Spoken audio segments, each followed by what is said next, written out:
A Garda Civil investiga as circunstancias do atropelo mortal rexistrado en Sanxenxo este domingo á tarde. Unha muller de 37 anos morreu. No momento do sinistro levaba no colo a súa filla pequena, que tamén resultou ferida. Camiñaban pola beirarrúa na zona da praia de Areas cando un coche saíu da vía e invadiu o paseo, provocando o tráxico accidente.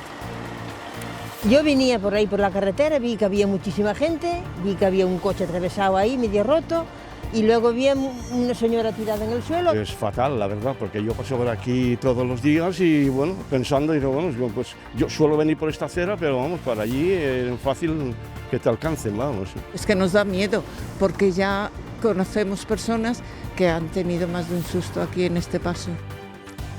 Boas tardes, luns 25 de maio, benvidos ao Galicia Noticias. As forzas da orde tamén continúan buscando o presunto autor do outro atropelo mortal rexistrado en Vilanova de Arousa. O responsable do sinistro fuxiu.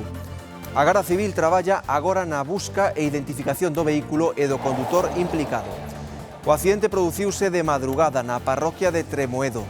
O falecido é un home de 79 anos. Malia os esforzos dos equipos sanitarios desprazados ao lugar, non foi posible salvarlle a vida. Que ele estaba tumbado na carretera, parou un coche que o veu tumbado na carretera sangrando. Entón, cando esa xente estaba chamando ao 112, veu un coche e arrollouno. E fixo como señal de parar e arrancou. Pero non sabe ni que coche é, ni matrícula, ni nada. En un momento dado ya exhausto, bueno, ya has visto las piernas llenas de pinchos y claro, ya del esfuerzo empezaba a notar ya deshidratado. O que ven nas imaxes son as rabuñaduras que sufriu este peregrino que se perdeu no monte en Carnota. Despistouse e acabou no medio de vexetación mesta e con calor abafante. Rescatárono os bombeiros de Muros, cando xa presentaba síntomas de deshidratación. 8 anos de agarda ben merecen unha noite sen dormir. E María Pita e do Dépor, seguro que son algúns dos sentimentos dunha cidade centrada co seu equipo que onte conseguiu retornar á máxima categoría do fútbol español. Esta tarde, unha das citas clásicas deste tipo de celebracións estará na Praza de María Pita. Recepción do Concello e ofrenda do éxito aos cidadáns dende o balcón. Porque se fixe moi largo o día, moita celebración, moito berro, entonces. Sufres hasta que pitan o final, pero bueno, moi contentos, a verdad. Xa levamos moitos anos, merecíamos subir á primeira e polo menos por fin chegamos. Son cruño hasta na sangre, que se me sale blanca azul. Sufrindo moito, comendo máis uñas, e que máis queres que te diga, e chorando de alegría. Outro tipo de celebración, pero tamén multitudinaria, está hoxe no Santuario da Franqueira, na Cañiza. Como cada luns de Pentecostés, celébrase a Romaría das Pascuiñas. Milleiros de devotos ateigan este monte da Paradanta, ao que moitos acoden a pé andando moitos quilómetros. Unha tradición de séculos que segue plenamente vixente. Pois é unha tradición de toda a vida que os vellos sempre fixeron. De Ourense. E viñeron exprofeso a festa? Sí, vimos moitos anos, non é a primeira vez. Por que lles gusta tanto esta celebración? Porque é unha romería preciosa. A Virgen da Franqueira non sei o que ten, algo especial ten. Non se pode explicar.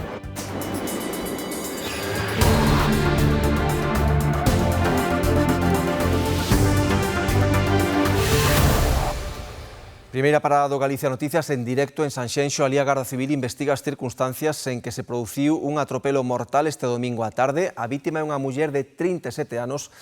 Alejandro, contanos que é exactamente o que sucedeu aí nese punto onde estás. Pois Raúl, este tráxico accidente aconteceu contra as 7:30 da tarde nesta estrada PO 308 ao seu paso por Areas, no concello de Sanxenxo. Todo parece indicar que ese vehículo perdeu o control cando intentou esquivar outro coche que estaba estacionado á altura dese paso de peóns que poden ver tras de min, invadiu a beirarrúa e levou por diante a esa muller de 37 anos e tamén a súa meniña de curta idade que ia no colo da súa nai. Unha das principais hipóteses que se baralla agora mesmo é o exceso de velocidade, xa que se rexistrou unha freada a 60 km/h cando este treito está limitado a 50 km/h. Iso sí, este condutor deu negativo nas probas de alcohol e tamén de drogas. Ata aquí desplazáronse os servizos de emerxencia que intentaron reanimar a esa muller sen éxito e tamén tívose que trasladar ao hospital de Montecelo tanto a esa meniña como tamén a nai da falecida, esta última xa que sufría unha crise de ansiedade. O atropelo sucedía contra as 7:30 da tarde deste domingo na parroquia de Bordóns, na zona da Praia de Areas, na estrada PO 308 que une Pontevedra e Sanxenxo. Unha vía con moito tráfico, sobre todo onte, coincidindo coa calor e coa trasfega da saída das praias. Segundo datos da Garda Civil, produciuse un accidente múltiple con 4 coches implicados. Por razóns que se están a investigar, este turismo gris acabou invadindo a beirarrúa e provocando o fatal desenlace. Algunhas testemunhas apuntan que un primeiro vehículo se detivo nun paso de peóns, o que viña detrás bateu contra el e a partir de aí produciuse a colisión múltiple.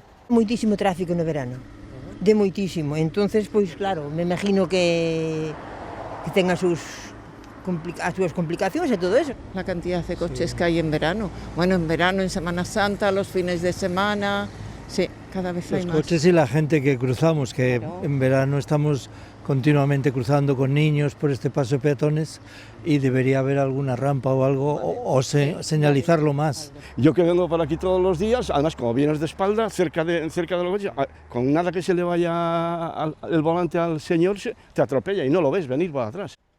O coche levou por diante 3 persoas da mesma familia.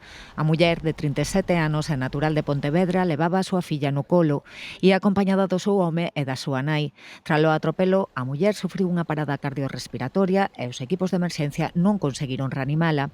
A meniña de 2 anos e medio levou un golpe na cabeza, foi trasladada ao hospital, pero non reviste gravidade. A nai da falecida e a avoa da pequena sufriu unha crise de ansiedade. A causa principal que se baralla é o exceso de velocidade, xa que a freada se rexistrou a 60 km/h. A vía está limitada a 50. O condutor deu negativo no control de alcohol e drogas. Moi preto, en Vilanova de Arousa, segue a busca do condutor que fuxiu despois de atropelar mortalmente un veciño do concello. Ocorreu de madrugada nunha estrada sen iluminación. Hoxe soubemos que a vítima, un home de 79 anos, xa estaba tirado no medio da vía cando o coche o lanzou polos aires. Accidente fatal dos que se podía ver vir, pero non deste xeito. A vítima era home de rutinas. Era cliente habitual, todas las noches se iba andando para su casa. Él no cambiaba de ruta, siempre todos los días por la noche cogía la misma ruta. Sempre para arriba e para baixo, pola beira da carretera, pero él normalmente sempre levaba o chaleco. Sempre o mesmo percorrido, algo máis de 2 kilómetros do bar a casa, virno pouco antes do sinistro. Sobre la 1:30 más o menos a casa y vi al señor cruzando la carretera y sí que llevaba el chaleco seguro además. Dije, bueno, mira, este hombre a estas horas por aquí, pero bueno, cada uno. O que pasou xusto a continuación é un misterio. Que ele estaba tumbado na carretera, parou un coche que o veu tumbado na carretera sangrando, entón, cando esa xente estaba chamando ao 112, veu un coche e arrollouno. E fixo como señal de parar e aí arrancou. Pero non sabe nin que coche é, nin matrícula, nin nada. Lanzouno a 50 metros nunha zona con boas beiravías pero moi mala iluminación, o que puido influir no desenlace. Cero. Ese é un problema xa de atrás. De feito, abaixo na rotonda onde está a vía rápida, aí en inverno, cando hai niebla, te ha habido moitos accidentes por falta de iluminación. As fugas de madrugada son habituais, normalmente asociadas a excesos de alcohol. Con todo, neste caso, a investigación está aberta e non se descarta nada. A Garda Civil nin sequera difundiu os poucos datos que ten do coche, o que leva a pensar que podería ter alguén no radar. Non se descarta que sexa da zona. É o que máis lle pesa a familia, que o ou a responsable non se detiveran a axudar. O home sogro do alcalde de Cambados recibirá sepultura hoxe á tarde. Un autobús de transporte escolar colidiu esta mañá contra unha casa no concello ourensán do Pereiro de Aguiar. Nese momento viaxaba sen pasaxeiros. A condutora quedou ferida leve tras a colisión. O accidente foi no lugar de Tibiás, no concello, como dicimos, de Pereiro de Aguiar. Unha presunta indisposición da conductora do autobús fixo que se botara pola parte dereita da calzada e colidira contra o muro dunha casa. O impacto provocou estragos nesa entrada, nunha reixa e tamén na propia beira rúa. Temos novidades no caso dos Altamontes, hai novas peticións das acusacións. A familia dunha rapaza que foi testemunha do accidente mortal pide 15.000 euros de indemnización polo trauma que lle causou.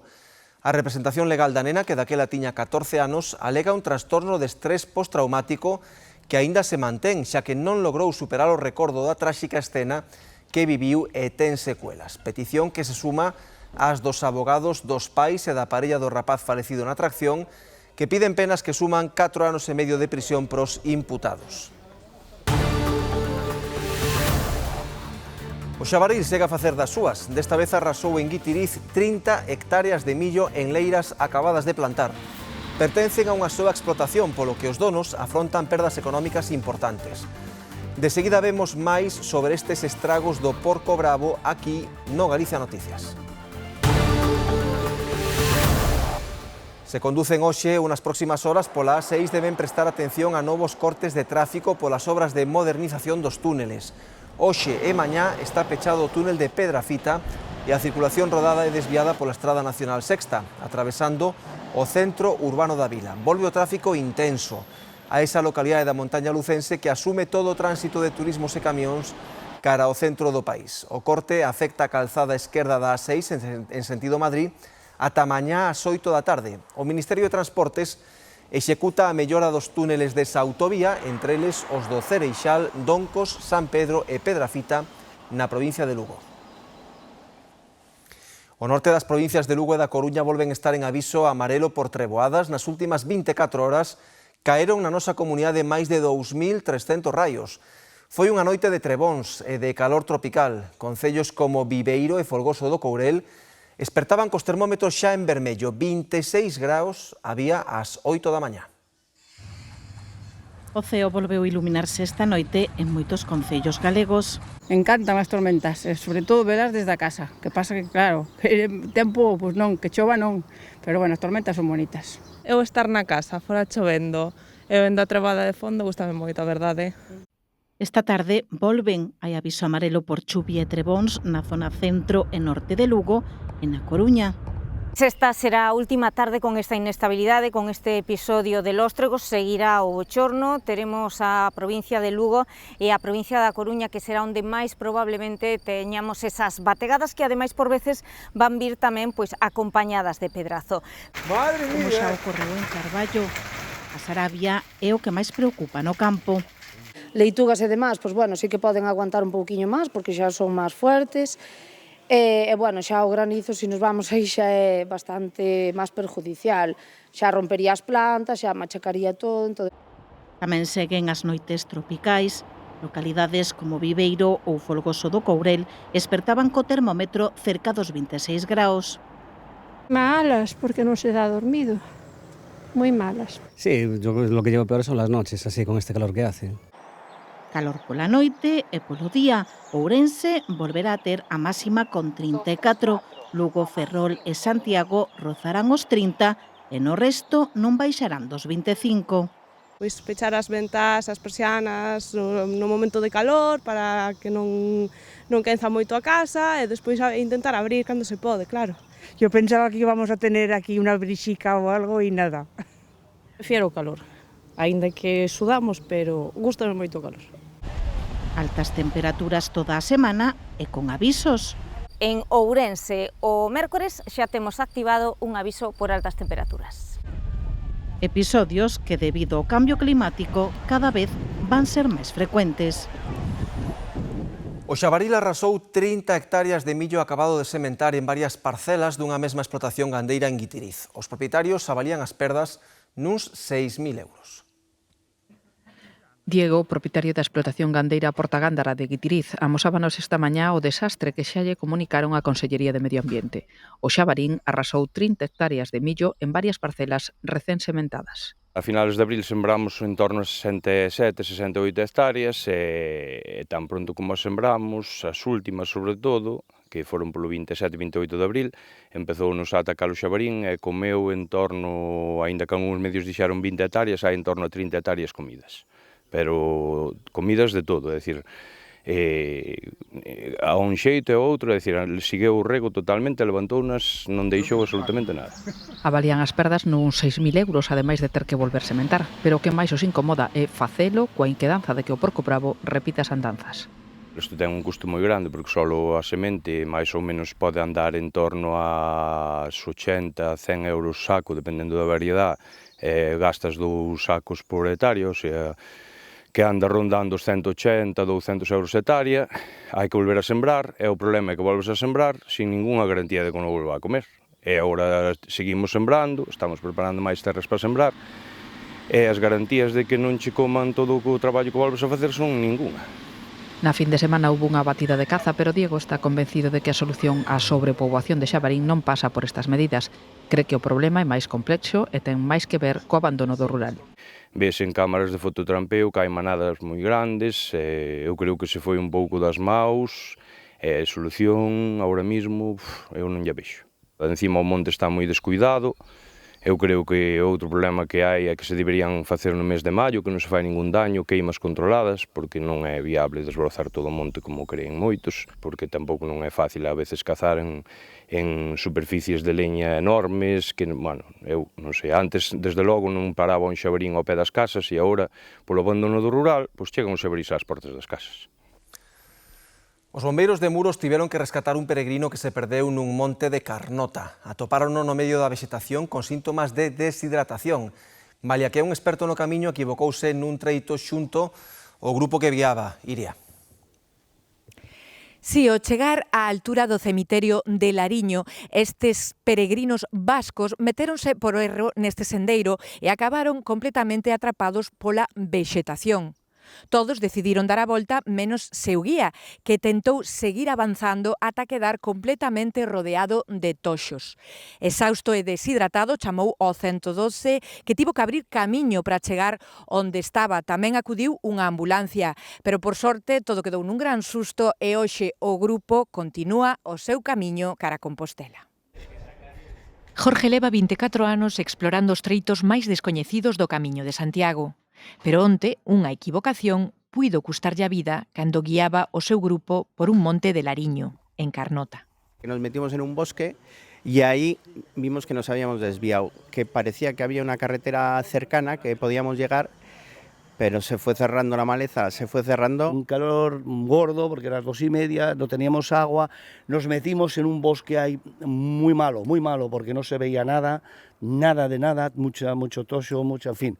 Y ya cruzamos un río, bueno, aquello fue, y entonces alguien ya dijo, oye, nos estamos jugando la vida, de verdad, ¿eh? A calor do mediodía apretaba forte e a tensión medraba ao non atopar saída entre os toxos. Así que todos decidiron regresar por onde viñeran, menos Jorge.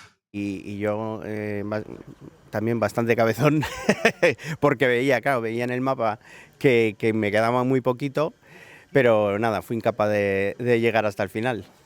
Ya estaba exhausto y llamé al 112. Vimos pasar a los bomberos, ¿ves? Sí, vimos pasar y dijimos, joder, mira, los bomberos, va a haber un incendio, qué raro, está bueno. Y luego vimos una ambulancia. Y al rato nos mandan la broma de que estaba el tío aislado arriba, imposibilitado, sin agua, mal. Os equipos de emerxencias tiveron que abrir camiño para rescatalo, non sen antes lanzarlle auga para evitar que seguira deshidratándose. Vinieron en la ambulancia primero y me lanzaron desde la carretera varias botellas de agua, y al de un rato vinieron ya los bomberos y ya con trajes especiales que llevan y tal, abrieron camino y me consiguieron sacar. Nas pernas quedaronlle tatuados os toxos como recordo dunha aventura que agarda non repetir xamais. Agora, iso sí, toca seguir con prudencia, unidos e con bo humor os quilómetros que lle restan dende Muros a Compostela. O oficio de camareiro é un dos máis demandados hoxe en día. En Celanova queren que os aspirantes a este traballo teñan a formación axeitada e para iso están a desenvolver un curso en que aprenden, por exemplo, como facer un bo café, levar a bandexa ou colocar e retirar unha mesa. En la hostelería el servicio es haz lo que yo quiero como yo quiero y tengo mucha prisa. Servir por la derecha, cómo recoger un plato, cómo no meter los dedos cerca de las cosas que van a ir a tu boca. Sí, ha sido la bandeja lo que se me ha complicado más, por motivos de equilibrio y eso. Na Coruña non sabemos moi ben se están no día despois do ascenso do Dépor á primeira ou se están no mesmo día, porque moitos seguro que non se deitaron, igual mesmo algúns dos xogadores. Soel, onde se espera agora? Pois os xogadores atópanse aínda celebrando e fano logo dunha madrugada na que puideron reunirse con preto de 3.000 deportivistas, segundo a policía local nos arredores de Riazor. Desta hora, como dicimos, continúan esas celebracións. A 1 desta tarde chegaban os xogadores ata o espazo Avenida de Abanca no centro da Coruña e nuns minutos está previsto que cheguen ata este Museo de Estrella Galicia localizado no polígono da Grela. Sobre as 7 da tarde terá lugar esa recepción institucional coa alcaldesa da cidade con Inés Rei, un momento previo a un dos momentos máis destacados que será cando os de Antonio Hidalgo saian a ese balcón do Palacio Municipal para saudar e para brindar cos deportivistas por un máis que merecido regreso á Primeira División. Ay, Mari, habla tú, yo no. Depor. Un par de días va a estar todo lo del Depor colocadito. A ver, hay que celebrarlo bien. A Coruña venceu este luns cunha mestura de euforia e esgotamento e algún mesmo quedou afónico. Porque se fixe moi largo o día, moita celebración, moito berro, entonces. Sufres hasta que pitan o final, pero bueno, moi contentos, a verdad. Xa levamos moitos anos, merecíamos subir á primeira e polo menos por fin chegamos. Me alegro que hayan ascendido e agora a seguir para adelante. Ahora hai que ganarlle ao Madrid ou ao Barça, que creo que xa están comprando papel higiénico. Os de Madrid e os de Barça. Vivo por aquí e era unha locura, non podías ir a ningún sitio, non podías entrar en ningún sitio. A xente estaba moi contenta e vivíase. As conversas nas terrazas e na rúa seguen centradas no partido co que o Depor acadou o ascenso á máxima categoría do fútbol español e moitos continúan lucindo as camisetas. Con mucho orgullo, moi feliz de que por fin, después de 8 años, ascendiera al Depor. Fui a buscar ahí a mi hijo cosas y dije, ya mira, esta es muy apropiada. Son cruño hasta na sangre, que se me sale blanca azul. Sufrindo moito, comendo unhas uñas. E os que aínda non a tiñan non dubidaron en achegarse á Depor Tenda para facerse cunha delas. Venimos a buscar las camisetas de la conmemoración del ascenso. Camisetas, sí. Un encargo de un sobriño que bueno, falle ilusión. A por algún recordo do momento. Contra a 1 desta tarde, os xogadores facían a súa primeira aparición no espazo Avenida da Banca tras a longa noite de celebración.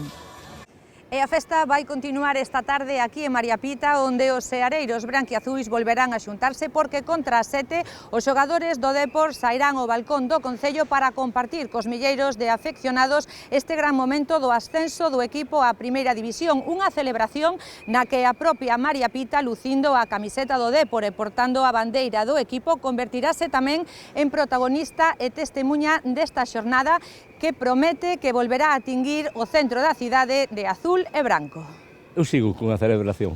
Domingo, pois sí que tocará celebrar outra vez.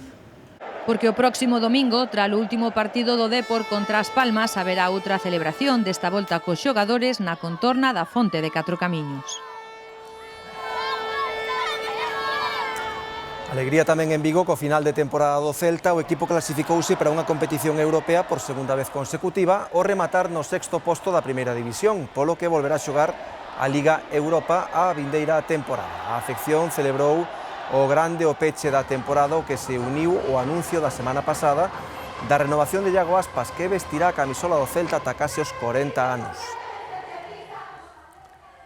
Mais celebracións, como cada luns de Pentecostés, hoxe celébrase a Romaría das Pascuiñas no Santuario da Franqueira, na Cañiza. Milleiros de devotos ategan este monte da Paradanta, o que moitos acoden a pé, andando moitos kilómetros.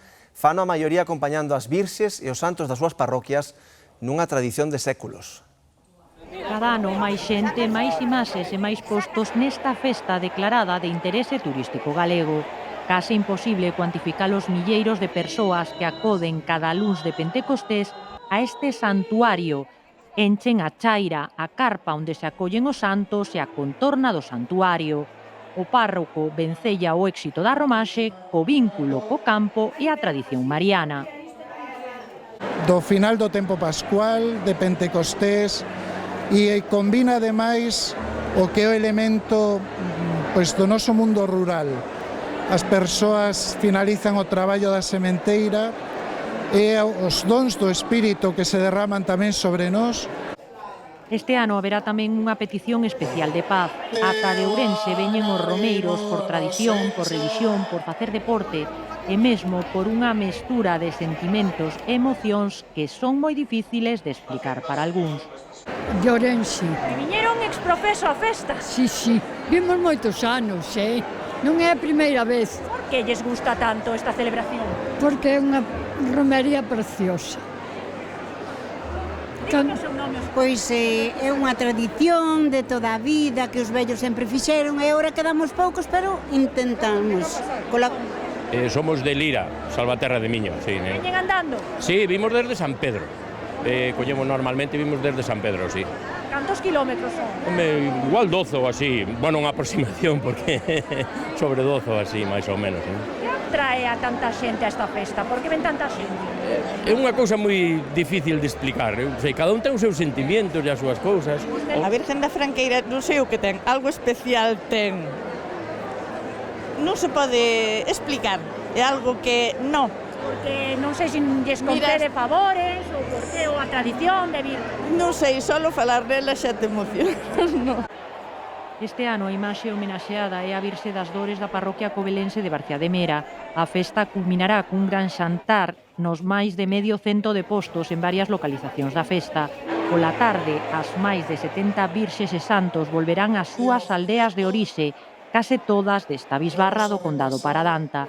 Para daquela xa comeza a conta atrás para outra gran romería do ano en setembro que celebra a Natividade da Virxe. Vigo quenta motores pro comezo mañá dos actos públicos polo Día das Forzas Armadas do sábado. Hai 3 días xa comezaron a aplicarse as medidas especiais de tráfico e mobilidade. Serán 6 días en total de exhibicións militares por terra, mar e aire, con múltiples actos que comezan mañá coa cerimonia de izado da bandeira de España. Hai unhas horas foi o ensaio xeral con cruceiristas e paseantes sorprendidos cos tanques e vehículos militares no paseo das avenidas. Hoxe o IFEBI convértese no maior cuartel militar que nunca tivo Vigo. Ali estarán 1000 dos máis de 5000 militares que participan nas celebracións que comezan a partir das 10 da mañá cando xa poderán visitarse os buques da Armada que están no porto e a exposición de material militar na avenida de Beiramar. A plataforma náutica do Parrote na Coruña non só se converteu nun dos centros de baño na cidade, senón que agora tamén é unha especie de cultivo mariño de algas. Esta mañá estiveron recollendo uns 400 kilos de leituga de mar e unha boa cantidade tamén de argazo bravo. Son especies que atoparon nesa dársena as condicións ideais para a súa reproducción e que agora analizarán para ver se destinalas á alimentación ou á industria agraria. A recollida desta mañá levaron a cabo embarcacións e mergulladores da Confraría de Pescadores da Coruña e serán trasladadas á planta da empresa Porto Muiños en Cerceda. A falta de persoal é un dos principais retos aos que se enfronta a hostalería. Para facerlle fronte, concellos como de Celanova, na provincia de Ourense, puxeron en marcha iniciativas de formación. Bea. Neste curso que se está a desenvolver en Celanova, os alumnos aprenden dende como levar unha bandexa, a como facer un café ou como servir ou recoller unha mesa. Son unha dúcia de persoas que recibirán tanto formación teórica como práctica ata o vindeiro 3 de xuño que contan con estar traballando xa este verán neste sector, xa que a demanda disparase nesta vila ou igual que noutras moitas zonas turísticas de Galicia. Si la pones plana, el metacarpiano de aquí lo vas a reventar y en cuestión de nada no vas a poder. Entonces, pones en garra, pero trata de que este dedo gordo doblarlo así, para que te haga de sostén, de fuerza y de equilibrio. Y vas a ir muchísimo mejor. Me tiembla mucho la mano. Ahora sí ha sido la bandeja lo que se me ha complicado más, por motivos de equilibrio y eso. Sientes todo el peso en el brazo, pero es cuestión de práctica, como todo en la vida, para aprender. E iso que están a facer neste curso, aprender o básico para traballar na hostelería. Primero purgas. Verdad. Primero purgas.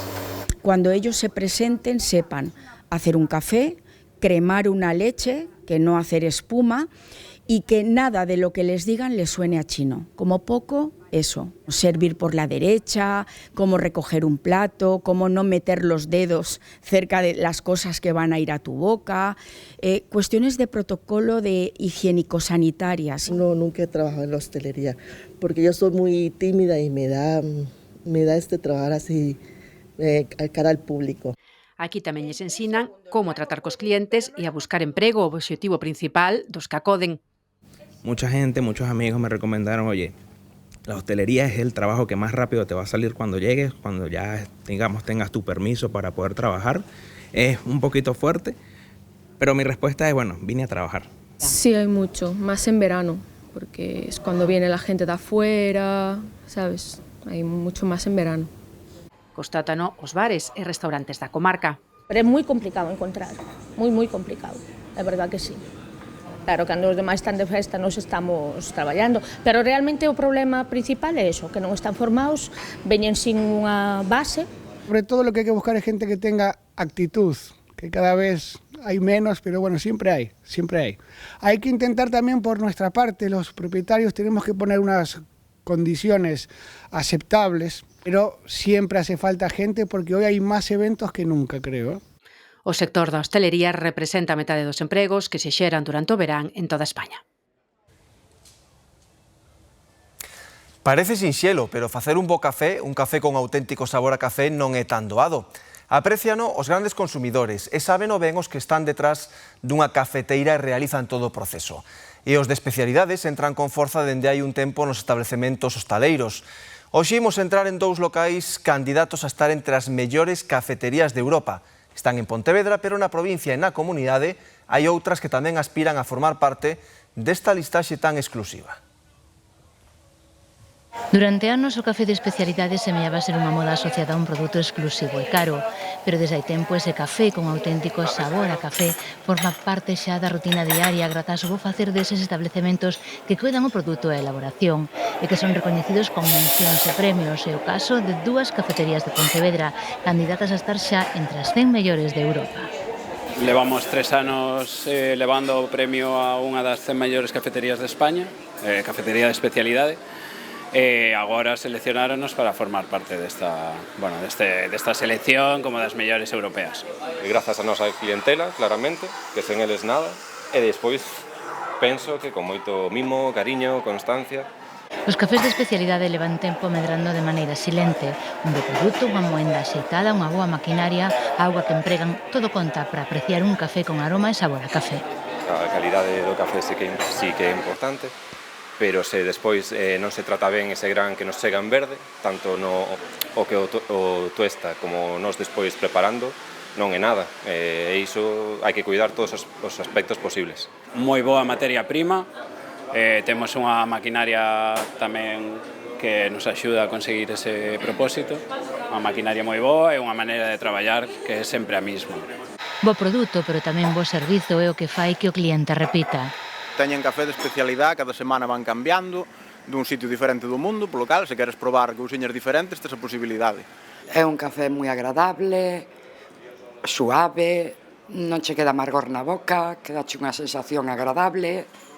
Vamos, non se pode pedir máis. Aprecia, digamos, un café pois moito mellor, non só o café, senón a maneira de facelo, supoño, e demais.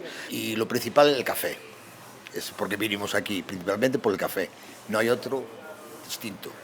Algo tan simple como un café, pero que pode converter estas cafeterías nunha das 100 mellores de Europa, inda que para eles o maior premio é xa ser candidatos, pero sobre todo ter unha clientela que valora o traballo que fan. Campings ultiman estes días os preparativos de inicio de temporada. As reservas anticipadas agoiran altos niveis de ocupación pros meses de xullo e de agosto. Neste camping a actividade non para. Está situado a carón da praia de Gandarío, no concello de Sada, e xa comezou a recibir campistas. Quen repite ano tras ano prepara estes días a súa estadía para pasar aquí toda a temporada estival. Moita xente que ven a pasar todo o verán, e xa están empezando agora a montar todas as caravanas para verán, e despois moita xente de paso, moito estranxeiro aquí, moito francés, alemán, sobre todo. Conta con 80 parcelas, a maior parte serán ocupadas por caravanas e furgonetas. Este verán agardan estar prácticamente ao completo. Pois se presenta fuerte, la verdad, este verano. Moitas chamadas de última hora sempre, pero bueno, ben. Soemos estar sempre a tope. O que junio, julio, agosto, estamos a tope sempre. Con vistas á praia de Bastiagueiro, no concello de Oleiros, e de acampada. Con reservas feitas con meses de antelación, as previsións son máis que optimistas. Desde enero ya están para agosto, reservas. En verano a tope. Porque la ubicación que está este camping, estás en la ciudad, estás en el campo, estás en la playa, estás en todo. A máis das parcelas, 80 en total, hai espazo de acampada libre e 5 bungalós. Gente que viene, por ejemplo, de Madrid y eso, te echan aquí un mes y pico, casi 2 meses.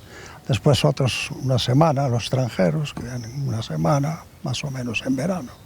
Vienen alemanes, franceses, ingleses, holandeses, hasta de Australia, brasileiros, de todo, por todos los sitios.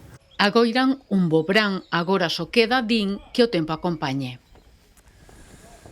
Así rematamos este primeiro Galicia Noticias da semana que dan xa co Telexornal. Grazas pola compaña e moi boas tardes.